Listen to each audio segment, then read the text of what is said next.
पूर्वी भारतावर इंग्रजांचं राज्य होतं.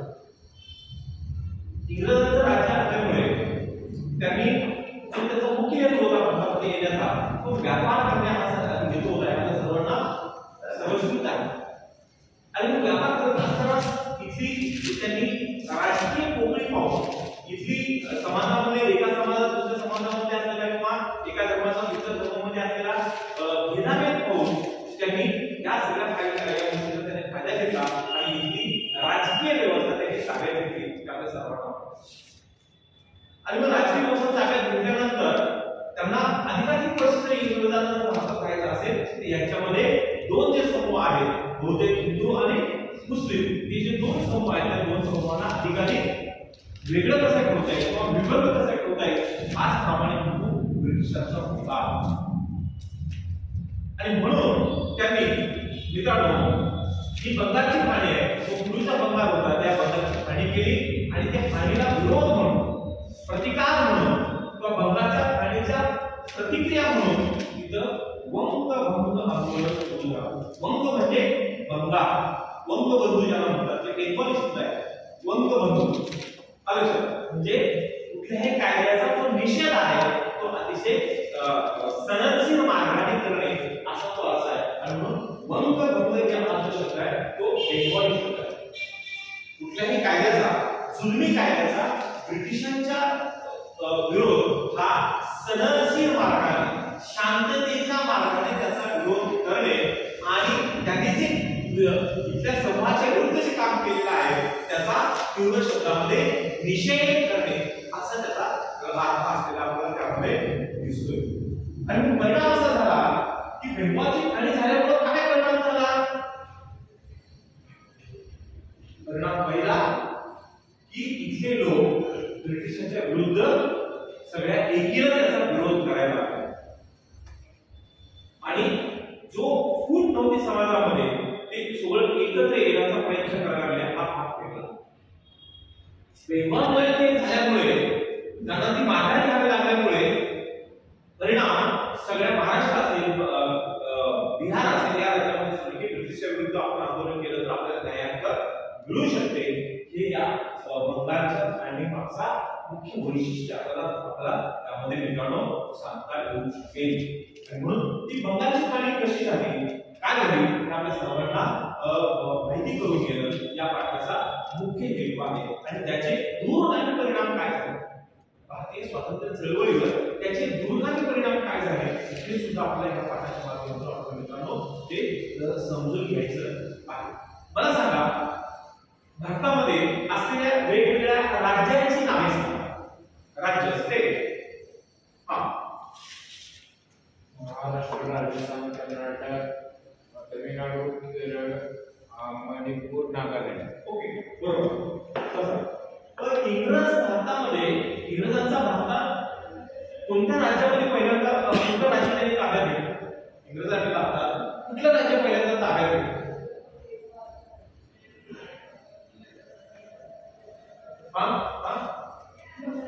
बंगाल. बरोबर. मग हे असं जे मोठं बंगाल आहे त्याची बंगालच्या खाणीचं स्वरूप काय होतं आणि त्या बंगालमधल्या वंगभंग आंदोलनाचं स्वरूप काय होतं ते आपण बघूया. पण पहिल्यांदा बंगालची खाणी का झाली त्याच्या मागे ब्रिटिशांचा मुख्य हेतू काय होता ते आपण स्लाइडद्वारे बघूया.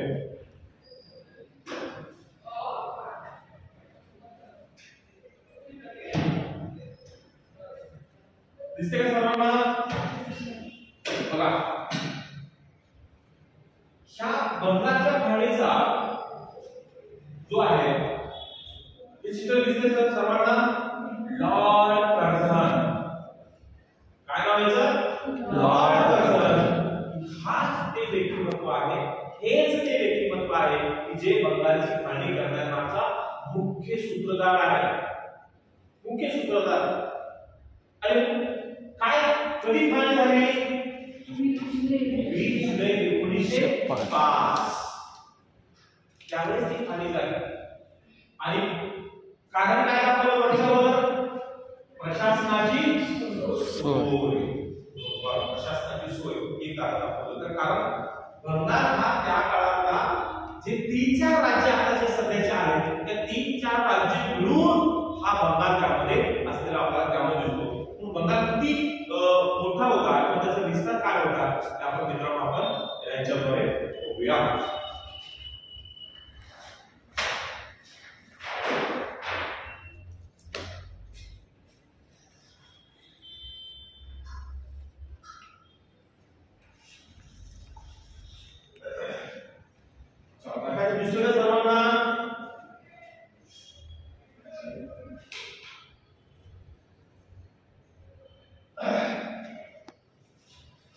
या नकाशाचं नाव काय? सामूहिक उत्तर नको आहे. मी सामूहिक उत्तर दिलं तर शिक्षा करेन का? या नकाशाचं नाव काय? भारताचा राजकीय नकाशा. बरोबर, शाबास. असा करा. चला आता मला या नकाशाच्या मुख्य दिशा सांगा. नकाशाची वरची बाजू कुठली असते? खालची बाजू दक्षिण. खालची बाजू दक्षिण म्हणजे नकाशाची वरची बाजू ही उत्तर असते. नकाशाची ही बाजू पूर्व आणि इकडची बाजू पश्चिम. बरोबर, शाबास. मित्रांनो बघा की हा भारताचा राजकीय नकाशा आणि या राजकीय नकाशामध्ये की बघा हे मध्य प्रदेश आहे. आपण ज्या राज्यामध्ये आपण सर्वजण राहतो की जे गडल्या कलरचं जे दिसतंय ते हे आहे महाराष्ट्र आहे. हे राजस्थान आहे जे पाकिस्तानची बॉर्डर त्याला हे लागून आहे. मग हे महाराष्ट्र, हे कर्नाटक आपल्या महाराष्ट्राच्या शेजारी. आता बंगालमध्ये खूप मोठा राहिलेला आहे. आता त्याचं नाव काय झालेलं आहे? पश्चिम बंगाल नावाचं राज्य. मला पश्चिम बंगालचं कोण स्थान दाखवेल का?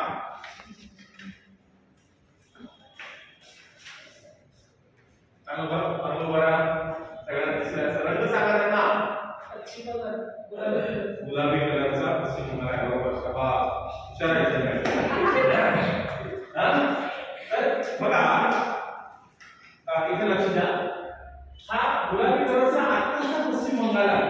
पण जेव्हा 1905 ला जेव्हा लॉर्ड कर्झनने बंगालची फाळणी केली तेव्हा मात्र हा जो बांगलादेश पांढऱ्या कलरचा आपल्याला दिसतो ना धक्का वगैरे, याचा निम्मा भाग पश्चिम बंगालला जोडलेला होता. त्याला पूर्व बंगाल असं म्हटलं जायचं. आणि त्याचबरोबर की वरचा जो बिहारचा जो भाग आहे तो बिहारचा सुद्धा बरेचसे जिल्हे त्याला जोडलेले होते. त्याचबरोबर झारखंडचे जिल्हे जोडले होते आणि ओडिसा म्हणजे जवळजवळ एक देश असल्यासारखं बंगालची त्यावेळेसची रचना होती. की भौगोलिकदृष्ट्या बंगाल हा खूप विस्तीर्ण आणि मोठा प्रदेश होताच. मग ब्रिटिशांनी काय केलं तर ब्रिटिशांनी ते करत असताना कारण काय दाखवलं? प्रशासकीय सोय. की एखादं जर आपल्याला तिथं शांतता जर प्रस्थापित करायचं असेल तर तिथं आमची हे पोहोचू शकत नाही आणि म्हणून आम्ही बंगालची फाळणी करत आहोत.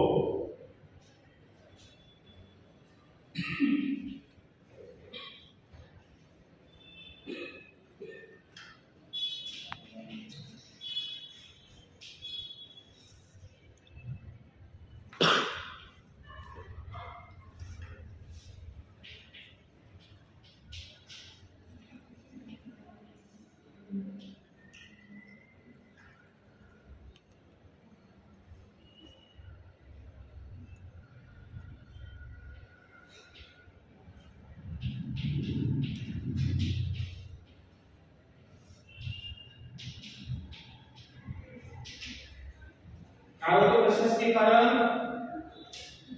की इथला जो भूभाग आहे तो भूभाग खूप मोठा आहे व राज्य खूप मोठा आहे.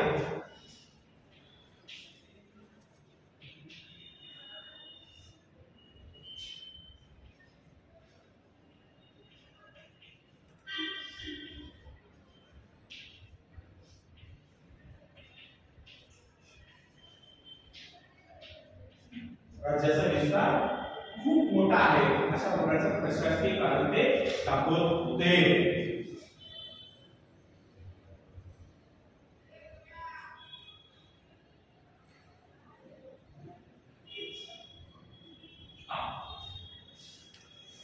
ही जी फाळणी आहे तर फाळणीचा मुख्य हेतू काय होता?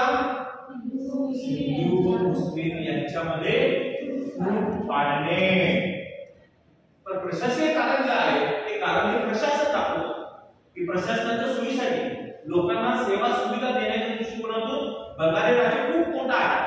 शेवटच्या घटकापर्यंत जर आम्हाला पोहोचायचं असेल त्यांना आरोग्याची सुविधा म्हणा, शैक्षणिक म्हणा, दळणवळणाची सोय म्हणा, हे जर पोहोचायचं असेल तर आम्हाला खूप हे होतं आणि त्यासाठी म्हणून त्यांनी आम्ही फाळणी करत आहोत म्हणून 1905 त्यांनी केली आणि हिंदू मुस्लिम यांच्यामध्ये फूट पाडणे हा क्रमांकाचा आणखी काय कारण होतं ते बघूया. बघा फाळणीचं स्वरूप काय होतं? पूर्व बंगाल व आसाम म्हणजे बांगलादेशमध्ये गेलेला जो भाग आहे भारताचा तो पश्चिम बंगालचाच भाग गेलेला आहे, बंगालमधला.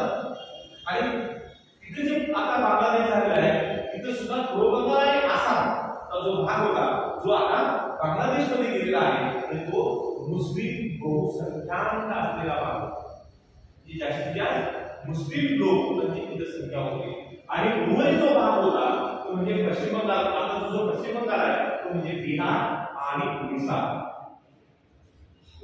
त्याचा जो ओडिशा, बिहार आणि ओडिशा हा जो आता पश्चिम बंगाल झाला आहे तो काय होता? हिंदू बहुसंख्यांक. म्हणजे इथं सुद्धा हिंदू होतेच, इथं सुद्धा मुस्लिम हे होतेच, पण जास्तीत जास्त लोकांची जी संख्या होती ती कोणाची होती? तिकडं पश्चिम बंगालमध्ये हिंदूंची होती. म्हणजे त्यांनी जी काही जे फाळणी केली होती म्हणजे धर्माच्या आधारावरती ती फाळणी केलेली होती, म्हणून हा भाग त्यामध्ये महत्त्वाचा असलेला त्यामध्ये दिसतो.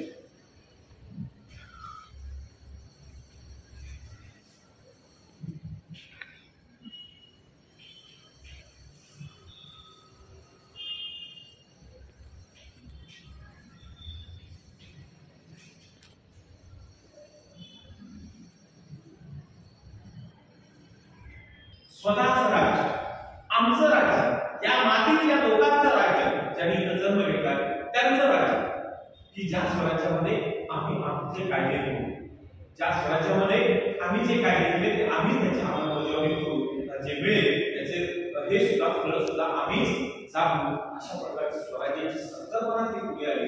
म्हणून मित्रांनो महत्त्वपूर्ण आंदोलन त्यामध्ये मोठ्या प्रमाणामध्ये बंगालमध्ये तर पसरलंच, बंगालच्या बरोबरच असणारे इतर राज्य होते, इतर राज्यामध्ये सुद्धा त्या बंगभंग आंदोलनाला, बंगालच्या फाळणीला विरोध म्हणून सगळ्या भारतामध्ये त्याचा तीव्र मोठ्या प्रमाणामध्ये निषेध होऊ लागला. म्हणजे हेच विरोधता असेल, स्वदेशीचा प्रचार असेल, ब्रिटिश वाल्यावर परदेश शाळांमध्ये ह्या सगळ्या गोष्टी त्यामध्ये होऊ लागल्या. हा भाग त्यामध्ये महत्त्वाचा असलेला दिसतो. आता बघा कि हा बंगाल, हा जो ग्रीन पट्टा दिसतो हा त्याचा जवळजवळ हा सगळा बांगलादेश आहे. पूर्व बंगाल त्याला म्हणायचं, पूर्व बंगाल त्यामध्ये म्हणायचं. आणि हा भाग जो होता की बघा याच्यामध्ये हा जो पूर्ण भाग दिसतो इथे दिसते बघा, हा कागद इथे कलरचे दिसले कुठल्या कुठल्या धर्माचे हे होते बघा, प्रिव्हिलेज रिलीजियन्स. हा कलर आणि हा कलर जो ग्रीन टाइप दिसतो तिथे मुस्लिम मूळ असलेला भारताचा प्रदेश होता, बरोबर. हा जो पट्टा आहे बांगलादेश आताचा हे बेंगॉल, हे सगळं हिंदू बहुसंख्यांक असलेले अशा प्रकारचे वेगवेगळे हे त्यामध्ये दिलेले आपल्याला त्यामध्ये दिसत आहे. आणखी जर छोटं बघायचं असेल तर हे बघा, हा जो काही प्रदेश आहे याचा मुस्लिम मायनॉरिटी हे दिलेले आहे ते हा प्रदेश होता. हा प्रदेश जास्तीत जास्त मुस्लिम किंवा त्रिपुरा आहे की हा मुस्लिम मूळ असलेला त्यामध्ये आपल्याला राज्य त्यामध्ये दिसते. अशा पद्धतीनं हे जे काही कारण आहे त्या कारणाचा हे सुरू झाला आणि मोठ्या प्रमाणामध्ये बंगभंग आंदोलन खूप मोठ्या प्रमाणामध्ये त्यामध्ये सुरू झालेला आपल्याला त्यामध्ये दिसते. आणि म्हणून परिणाम असा झाला भारतीय लोकांचा तीव्र विरोध बघून नाईलाजाने लॉर्ड कर्जनी घेतलेला निर्णय हा त्यांना माघार घ्यावा लागला. आणि बंगालच्या फाळणीचा जो निर्णय आहे तो निर्णय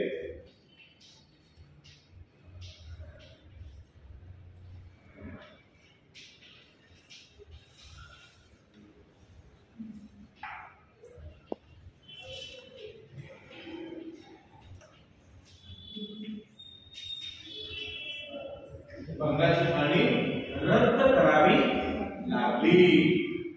समजलं का सर्वांना?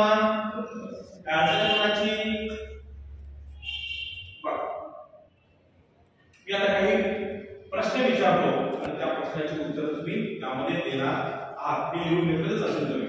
ओके, पुढे जाऊया आपण. बघा,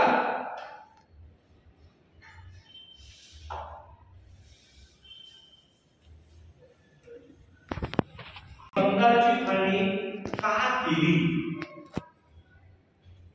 ब्रिटिशांनी बंगालची फाळणी का केली?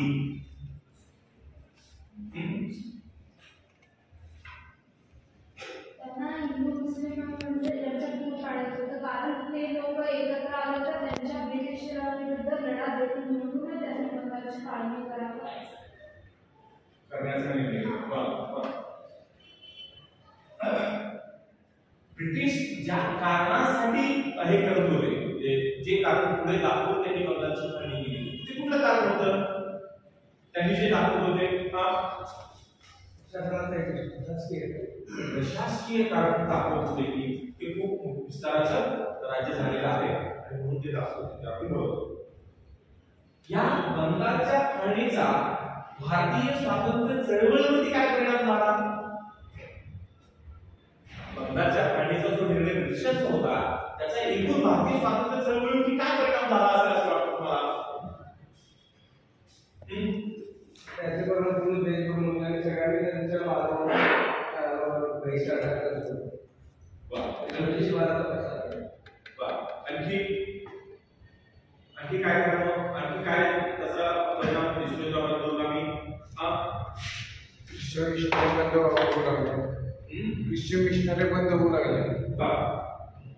व्यापार ठप्प झाले आणि त्याचा फटका हा इंग्रजांना बोलावला आणि स्वतःच्या शाळा निर्माण करू लागले, जसं की फर्ग्युसन कॉलेज जे लोकांच्या युद्धाने चालू केलं. असे त्याचा फटका त्यांच्या ह्याच्यावर बसू लागला. त्यामुळे जरा आणि लोकांत एकी निर्माण होऊ लागली.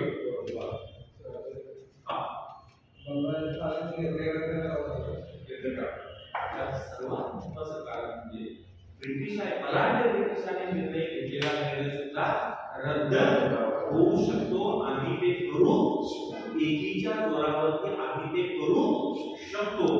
हा एक लोकांच्या मनामध्ये विश्वास झाला की ब्रिटिशांना सुद्धा आपण हरवू शकतो. हा एक मोठा त्याचाच परिणाम म्हणून बऱ्याचशा ब्रिटिशांविरुद्ध भारतीयांनी आंदोलन चळवळी करून भारताला स्वातंत्र्य मिळवून दिलं. हा एक विश्वास, एक ॲश्युरन्स लोकांमध्ये तो निर्माण झाला की आपण ब्रिटिशांना सुद्धा हरवू शकतो. ओके, आज आपण बंगालची फाळणी आणि बंगोपसागर हा घटक आपण अभ्यासलो आहोत.